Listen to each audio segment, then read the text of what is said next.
Before help can move, one calm voice has to turn a frightened call into a place on a map. That sounds simple until you remember what a frightened voice does to information.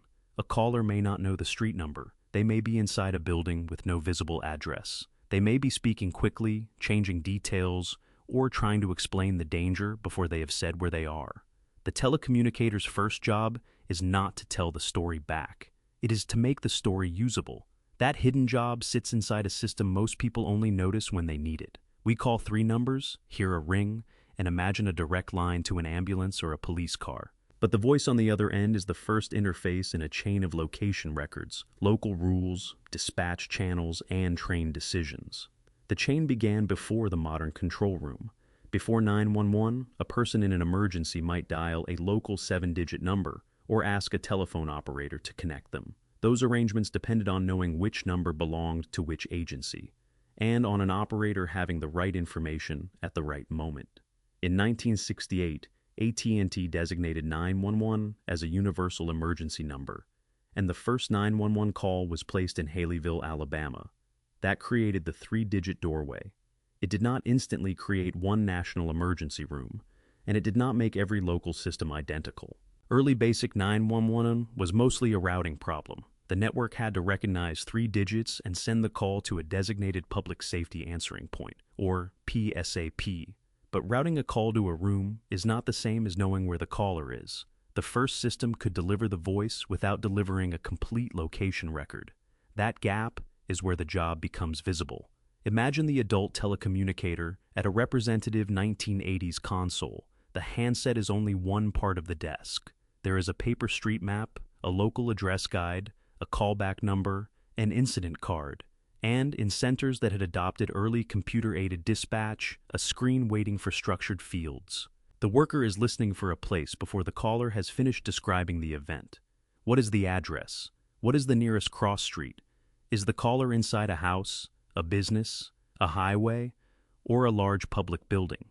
Can the line be called back? Is the location stable, or is the caller moving? The questions are not a performance of calm. They are a method for reducing uncertainty. Enhanced 911 added another layer to the method. Telephone systems could associate a call with records such as automatic number identification and automatic location identification. The PSAP could receive information that helped place the call on a map or retrieve an address record. But the screen did not replace the worker. Records could be incomplete. Local databases had to be maintained. A caller could be using a line whose location did not match the place where the emergency was happening. Technology could narrow the search, but a person still had to compare the record with the voice. That is why the telecommunicator is not simply a receptionist for emergency services. The worker is building a reliable incident from fragments. First comes location and callback. Then comes classification. Is this a medical request, a fire, a crime, a crash, or something that crosses several categories? Which details matter now? Which details can wait? What instructions are allowed under the local protocol? The telecommunicator has to keep the caller communicating, while turning speech into fields another part of the system can act on, and the next part may not happen in the same room. Some PSAPs receive, process, and dispatch requests themselves. Others divide the work. One center may take the call and locate the incident, while another agency sends the police, fire, or emergency medical response. Supervisors, radio dispatchers, and specialized medical, fire, or police dispatchers may each hold a different part of the chain. The public hears one voice and imagines one worker. The system is usually a handoff. That handoff is where a small error can grow. A wrong address can travel into a map. A vague category can send an incident down the wrong channel. A missing callback can leave the first connection without a safety net. The telecommunicator has to make a decision that is precise enough for the next person, even though the first information may be incomplete. This is also why 911 has never been one national room with one universal script. The system is locally and state governed. Agencies choose different arrangements, and local geography matters. A center serving a dense city, a mountain county, and a coastal highway do not face the same map, weather, or responder boundaries. The 3 digits are national recognition. The work underneath is local knowledge connected to a larger public safety network. Local knowledge is more than knowing the names of streets. It includes the difference between a front entrance and a service entrance, the road that floods first, the apartment complex with several buildings using the same number, and the highway marker that can place a moving caller inside a county. A map is useful only when a trained person knows what the map leaves out. The same is true of a database. An address record can be old. A business can have one mailing address and several entrances. A caller can borrow a phone, move from a landline to a mobile connection, or report an incident at the edge of two response areas. The telecommunicator compares what the system says with what the voice is saying now.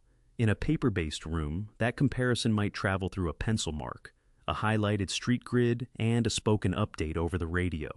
In a center with early CAD, it might become a sequence of fields: location, type of event, callback, hazards, agency, and status. The screen makes the handoff more visible, but it does not make the judgment automatic. Someone still decides which detail belongs in which field, and which uncertainty must be passed forward. That is why the first handoff is not the last. A call taker may establish the address, while a dispatcher opens a radio channel. A medical dispatcher may follow a different protocol from a fire dispatcher. A supervisor may watch the queue, rebalance channels, or check that the center is not losing calls. The jobs touch one another, but they are not interchangeable. The hidden shift is a chain of bounded responsibilities, each depending on the accuracy of the one before it. The worker learns those boundaries through training. Communication is one part. The worker also learns the technology, the local geography, the role of responders, legal limits, documentation, and ways to manage stress. A certification may add medical, fire, or police dispatch knowledge, but certification does not turn the telecommunicator into a paramedic or a firefighter. The worker's authority is to interpret, instruct within protocol, and route information accurately. This distinction matters because the public story usually begins at the end. We see a siren, a uniform, or a stretcher arriving. We do not see the adult worker holding the uncertainty in place long enough for the next agency to act. The worker has to sound clear without pretending to know more than the call has established. They have to ask for a location without making the caller feel abandoned. They have to keep the record moving while the facts are still changing. During the 1980s and 1990s, the network was becoming more digital, but not all at once. Paper maps and address guides could sit beside early terminals. A call could travel through a telephone exchange, appear as a record on a PSAP screen, and then leave through a radio channel. The system was gaining data without losing the need for interpretation. Later, digital plans imagined richer connections between centers, more accurate location data, and more kinds of information. Those later systems matter because they show the direction of travel. They should not be silently placed inside every earlier call center. A 1990s telecommunicator did not have a smartphone map, a video feed, and a cloud database simply because the modern 911 system eventually acquired them.